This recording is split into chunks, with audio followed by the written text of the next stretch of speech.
একেবারে বেহাল দশা, বাজারে পেঁয়াজ রপ্তানি করেও দ্রব্যমূল্য দাম পাচ্ছে না কি, এবং ইম্পোর্টার এবং যে ব্যাপারী ভাইরা রয়েছে এক দামে কিনে আনছেন হাট থেকে, এখানে অন্য দামে বিক্রি করতেছেন। কেজিতে 5 থেকে 6 টাকা ব্যবধানে বিক্রি করতেছে মার্কেটে। দর্শক, ইন্ডিয়াতে কিন্তু 3 রুপি কমেছে এলসি পেঁয়াজের দাম, বাংলাদেশে প্রতি কেজিতে 10 টাকা কমেছে দর্শক। তো দর্শক, সবশেষ কথা বলে জানিয়ে দিচ্ছি, আরও সাথে দর্শক সঙ্গে থাকেন।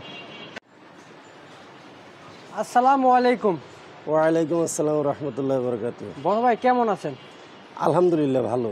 পেঁয়াজের বাজার আজকে বাড়ছে না কমছে? পেঁয়াজের বাজার আগের থেকে কমছে। আগের থেকে একটু কমছে? জি। এখন ব্যবসার কি পরিস্থিতি, ভালো আছে না খারাপ? ব্যবসার পরিস্থিতি বর্তমান ভালো না। কেন বর্তমান ভালো না? বাজারে লোকজন নাই, কাস্টমার নাই, ঘর বোঝাই পেঁয়াজ আছে, মার্কেটে পেঁয়াজের আমদানি ভালো আছে, কিন্তু ওই রকম কাস্টমার নাই, মাল বেচাবেচি হচ্ছে না।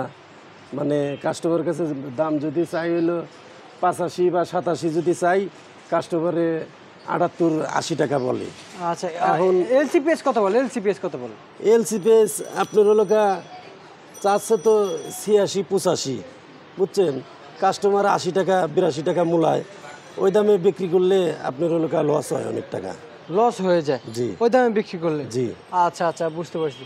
এলসিপিএস তো বাজারে 83 টাকাও আছে, যেটা বড় পেঁয়াজ, যেটা বড় সাইজের। জি। আর যেটা মাঝারি ওইটা তো মনে করেন না বাজারে বিক্রি হচ্ছে 80 টাকা মনে হয় নাকি? 80-82-83 এরকম বিক্রি হচ্ছে। ইম্পোর্টার, যারা ইম্পোর্টার তারা রেট দিয়েছিল কত? তারা রেট দিছে, মনে করেন কাঁচামাল বাজার অনুপাতে আলায় রেট দিলে তো ওই রেটে তো আর খাবে না, না বাজারে যা খাবে তাই খাওয়াইতে হবে, বুঝেন নাই? খালি মন গড়া রেট দিলে তো আর কাজ হইব না, কাজ হবে না। হ্যাঁ, কাস্টমারে আলায় যেভাবে খাইবো ওইভাবে খাওয়াইতে হইব, বুঝছেন? খালি মালে রেট দিয়ে তুলে তো আর কাজ হইতো না। আচ্ছা, দেশি কত করে দিচ্ছেন আজকে বাজার? পাবনা পেঁয়াজ কত করে দিচ্ছেন? পাবনা বেচা হচ্ছে আপনার হলো 95 টাকা। 95 টাকা বাজার সর্বোচ্চ দামে বিক্রি হচ্ছে না? জি, কিন্তু এটা মাল ভালো, ভালো মাল না? এটা মাল ভালো, খুবই ভালো মাল। আচ্ছা, ফরিদপুর কত করে দিচ্ছেন বাজারে? ফরিদপুর আপনার হলো 90-92 92 বাজারে বিক্রি হচ্ছে। জি। এখন চাহিদা কেমন আছে বর্তমানে? চাহিদা আপনার হলো যে দামে বিক্রি হচ্ছে, এই দামে আপনার হলো যারা ব্যবসায়ী তাদের লস হচ্ছে না? জি। আচ্ছা আচ্ছা, বুঝতে পারছি। ঠিক আছে, আপনাকে অসংখ্য অসংখ্য ধন্যবাদ।